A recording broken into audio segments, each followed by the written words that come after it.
I know it sounds kind of dramatic, but that thing there is the one thing keeping us alive throughout this journey. Out here, right now, it's about minus 49 degrees. In 1 hour, you'd be completely consumed by frostbite. You probably have no clue about the existence of this place. I know I didn't.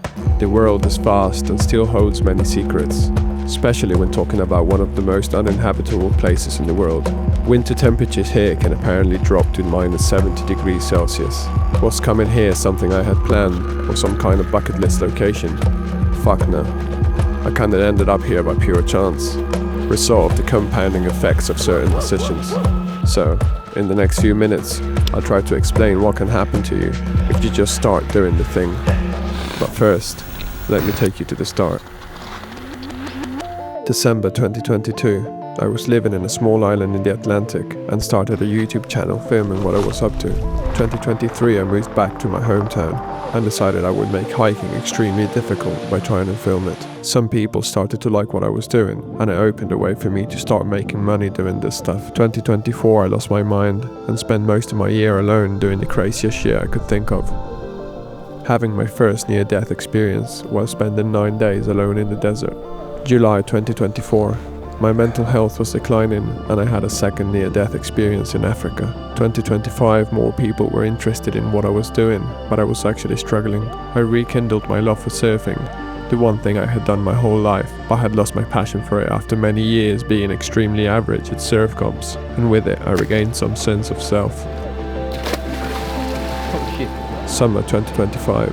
Surfing gave me my identity back, and with it the ability to appreciate how extremely blessed I had been to be able to do the things I had done just because I had started recording my ideas.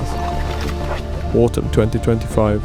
I had built up a small following, and I was kinda known in Spain for being the dude that goes alone and does some pretty extreme shit. Finally in 2025, another of these random opportunities came up. A job offer to film a Spanish YouTuber in Yakutsk, Russia. Where the fuck's that? Are there any waves there? I thought. I was kinda over my slightly nihilistic face and wasn't up for suffering. It's actually the coldest place in the world, they told me. And we're going in winter, that's the whole point. Next thing I know, I'm getting off a plane at minus 45 degrees, just because I, one day, decided making videos could be a fun thing to do.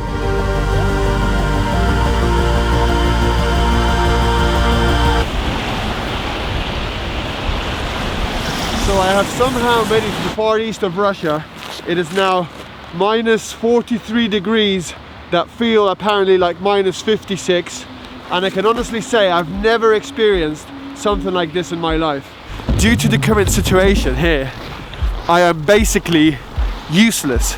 If it wasn't for Dimitri here, I won't be able to do anything. My cards don't work, my apps don't work, my bank doesn't work. I basically can't even order a taxi here. So the only reason why I'm able to be a normal human being is because I've got Dimitri here. Dimitri was the guide my employer had hired to show us around. We had come all the way from Spain to film how pipes go above the ground and how cars stay running all winter so that they don't freeze. Dimitri found it extremely funny, and I, not for the first time, felt that life has definitely got to be a simulation. What on earth was I doing there? Your eyelashes freeze together. You've got indoor life, which is completely normal with everything the city has to offer, but then you step outside through a couple doors and you step into an absolute nightmare of a place. This is quite a stupid thing to do, but just so you can see, they go red. I've got a car waiting for me to heat up, but just a few seconds and the pain starts to get really, really, really bad. After 8 days filming, it was time to go back home. I kind of wanted to get out of there, to tell you the truth. It was the opposite of a pleasant time. But then I thought, I'm probably never going to be in such a place ever again. And in these 8 days I haven't been able to understand what this place is about. My curiosity got the better of me, and I decided to change my flight back to stay for some extra days. So, there I was, once again, all alone in a strange corner of the world, where things could not get more extreme. Trying to film here is ridiculous. So basically every 10 to 5 minutes the tips of my fingers start to go, even though I'm wearing gloves. I'm just getting out of warming up my hands, and the countdown starts again. Do you normally spend so much time outside? Not much, just only waiting for bus, so up to 20-30 minutes. If I get frozen, I go to this shop to get heated. It's not that common to walk. Dimitri offered to host me for free. He became the only source of comfort in this bloody place, and thanks to him I got to understand what it means to go home to a place that constantly wants to kill you. The pressure is because not of cold, but because of it's always foggy, dark. Your eyes get tired of this fog because sometimes you want to see the clear horizon, the clear sky. When I was 7 years old, we moved to this district and we lived in the house like this for 3 years, I think. Did you have running water here? No water inside, like drinking water, no bathroom, no toilet inside. So you have to go to the toilet outside? Outside, yes. At first, Dimitri wanted to take me to what he thought were the most interesting places in the city, but I honestly couldn't care less about malls or diamond shops. I wanted to know what his reality had been like, how much different was it to mine. So he took me to the 14th district, the place where he grew up. The houses here are a lot different to the center. In the center you got more modern or Soviet flats. Here the houses are made out of wood, they're called barracks. They are a lot cheaper to build than those flats over there. So the people with the lowest income reside in this area. They don't have bathrooms inside. Yeah, but it's because they would freeze, no? Because the waste can't go out. Yeah, the idea is they don't have all the system. It's really bad enough to not be able to afford the basics in a normal climate, but my mind struggles to comprehend the hardships that these people must go through every single year. It would be good to find somebody to talk to that is living here currently, but obviously there's nobody on the streets because, you know, I can understand why. Алексей, я работаю в управляющей компании «Жилкомсервис». Do you find your job hard? Ну, в морозных условиях, конечно, когда минус 50, у нас, да, очень холодно. Ну и что-то связано с такими, ну, не очень приятной работой на самом-то деле. Но приходится что-то и потрудиться, попотеть. How many hours is he outside? Вот у нас. Ну, мы так работаем с 8 утра до 5 вечера. Outside all the time? Да, конечно. Even when it's below 50? Даже если больше. Спасибо. Все, спасибо, пожалуйста.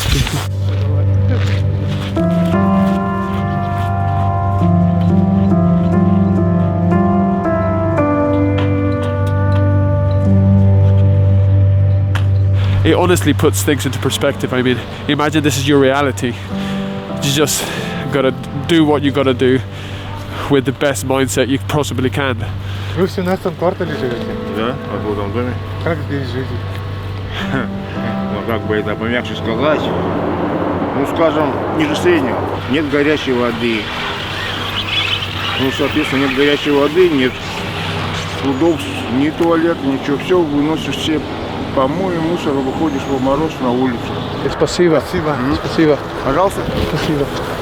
It's such a fucking cliche to say you've got to be appreciative for what you got. It makes me nauseous just saying it. It's completely overused and even harder to relate to. It can always be worse, but try telling that man he should be appreciative he's actually got a roof. Regardless, what I'm trying to say is that I've come to this place by chance, and I try to integrate these learnings in my quest towards better understanding of the world around me and my place in it. I officially had enough of that city. I was starting to feel what Dimitri was talking about. The constant fog is worse than the cold. The worst thing is that as soon as you drive out of the city, you'll find clear skies. So that's what we did. We were going to make the journey to Oymyakon, a tiny town 800 kilometers away from the city. Why, you might say? Because it holds the lowest temperature ever recorded in an inhabited place. And also, why the fuck not? But I would soon learn it would take us 2 days through one of the most dangerous roads in the world. Luckily, we had Alex with us. Ну, эта дорога всегда опасная, и никогда не надо расслабляться. Зимой это всегда холод, и холод всегда опасен. А летом это туманы, грязь и очень много пыли. И это всегда небезопасно. Эта дорога несла очень много жизней и принесла очень много тоже горя. она никогда даже в будущем не будет никогда безопасной. Behind me I've got one of the many frozen rivers we've got to cross throughout this journey. These roads are made new every year when the river freezes. They've got to find the part of the ice that is thicker to make the roads every single year. Потому что на этой дороге сервисов нету. И поэтому, если я сломаюсь, то мое спасение и моя дорога, движение, это все в моих руках, больше ни в чьих. Ну, чаще всего на дороге случается, что это лопаются колеса, потому что резина за минус, когда больше минус 45 градусов, становится очень твердой. И если задеть колесом какой-нибудь острый камень, то оно разрывается. И если едешь невнимательно, если большая скорость, то можно вылететь с дорогой. Обычно мой рекорд, я за одну поездку на Омикон пробивал 6 колес. 6 раз я стоял, 6 раз я занимался ремонтом. Каждый ремонт это в среднем 1-2 часа. Стоишь на морозе, снимаешь колесо, несешь в салон, отогреваешь и начинаешь его заклеивать. There's something terribly haunting about this road that connects Yakutsk in that direction with Magadan in that direction in the Pacific coast, and is that it was built during Joseph Stalin's Iron Fist leadership to connect all of the prison camps that were in this area. They were also known as gulags. The political prisoners were used as unpaid labor. They were literally used to death. They obviously didn't have any proper gear, so from the exposure to this unforgiving cold, they would collapse at the horrific rate of 1 every meter. You just think about that for a moment. That means 1 dead, 2 dead, 3 dead, and so on for 1,200 kilometers, painting this white and pristine land with pain, misery and death. That's the reason why it's locally known as the Road of Bones. And it gets worse. Once a person collapsed, they gathered their remains and used it as construction material for the road, making it quite literally a road of bones.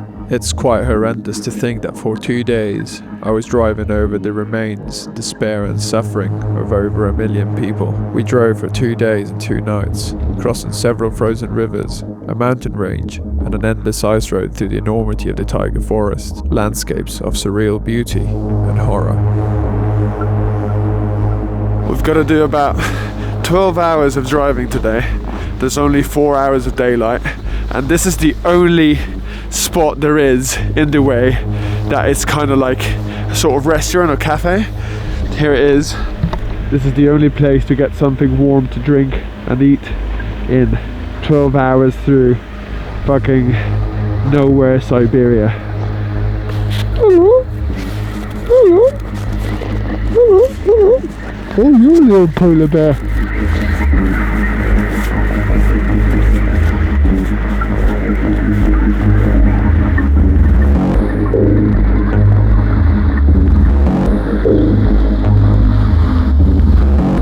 This doesn't feel like a road, but more like a scar through nature, once testament to what humans will do to each other in pursuit of wealth and power, and now it's the only way to travel through this region.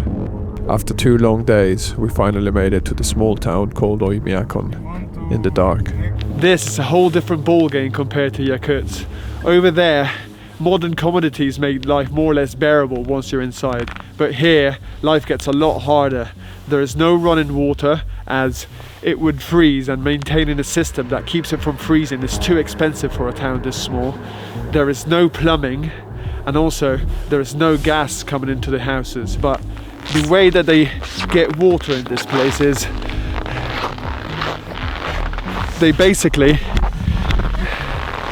go to the river and gather these huge blocks of ice, take them indoors and melt them. That is the only way people in Oymyakon get water. When it comes down to plumbing, you really don't think, oh well, there's no plumbing, what is the big deal? The big deal is, if there's no plumbing, there are no toilets, at least not indoors. So this is the place where we're staying, and every single time you've got any business to attend, you've got to come all this way into there, which are outdoor toilets. We, as bloody tourists, got the best toilet in the whole of the town. Why is it the best? Because this toilet is actually heated. It is an outdoor toilet with a hole in the ground and another hole in the ground. It is heated, so you don't freeze to death, But there's one important thing, and it's that heated toilets stink really bad because the shit and everything else doesn't freeze, so it's kind of just festering there. The smell coming out of this thing is just horrendous. Even though I kind of feel like I'm getting used to the cold, when the 15-20 minute mark goes over, you start feeling the cold kind of going in through your clothes deep into your bones. So I'm just gonna get myself back into the heat.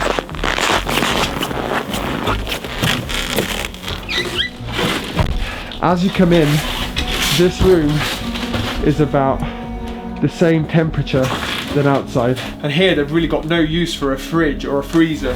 All of their food is stored here. I mean, they just got chunks of horse meat just stored here at the same temperature than outside. The babushka that is giving me roof at the moment has already told me off a couple times, because you go inside with the boots full of snow, then it melts and you make a mess. I better behave. I don't want to piss off the only person keeping me alive at the moment. Next, in this random series of events, I wake up at minus 55, go fox hunting in a Soviet truck, and try to make sense of it all.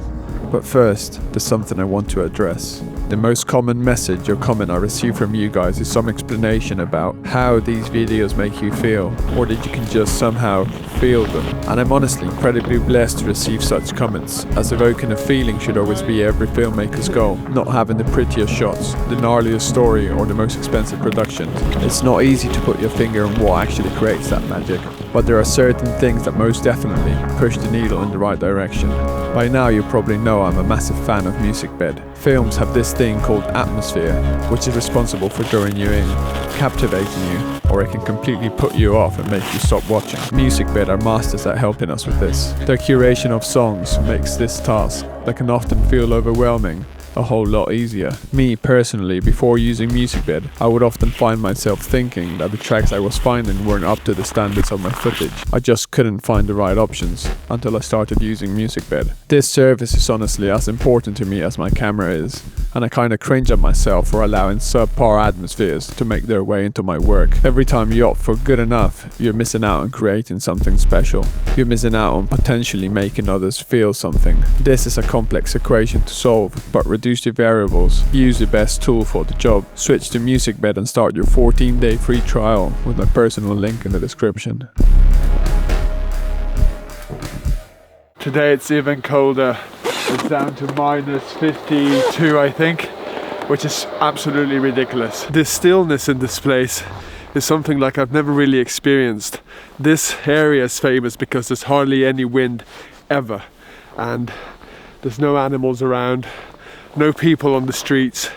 It's a special kind of silence. Меня зовут Тамара Егоровна Васильева, родилась в Аймиконе. Все мы из Аймикона, моя мама, бабушка, прабабушка, все родились в Аймиконе. Самый холодный день вот на вашей памяти какой был? 65. Но это мороз, есть свои преимущества. Это мороз действует на здоровье. У нас очень свежий воздух, горный воздух, у нас очень чистая вода, это естественная природа, это здесь никаких микробов в зимнее время не может быть, все замораживается, все бактерии, все. Поэтому есть долгожителей очень много в Аймиконе. If there is one thing I've learned about babushkas, is that you're never really quite sure if they hate you or love you. But Tamara gave us warm food and shelter, and that's enough. She then called the best hunter in town to take me with him, and the next thing I know I'm in the back of a military Soviet truck in the middle of the taiga, checking their fox traps to see if there had been any luck. The temperature kept dropping to about minus 55 degrees. My camera stopped working and I wasn't able to film any of it. Just the spare trap they use in summer, which I thought was absolutely mad. No foxes that day. Today is definitely the coldest day so far. It's below minus 55, and every single degree that drops feels like a massive kick on the nuts. Life at this temperature, I don't know how they do it. When it goes down below 50, you start struggling to be able to breathe. And what yesterday was 10 to 15 minutes, 5 minutes, and you already feel it seeping through all of your little places of your body. It is something else. Soon enough, it was time to make our way back to the city, as we had a 2-day journey so I could catch my flight back home.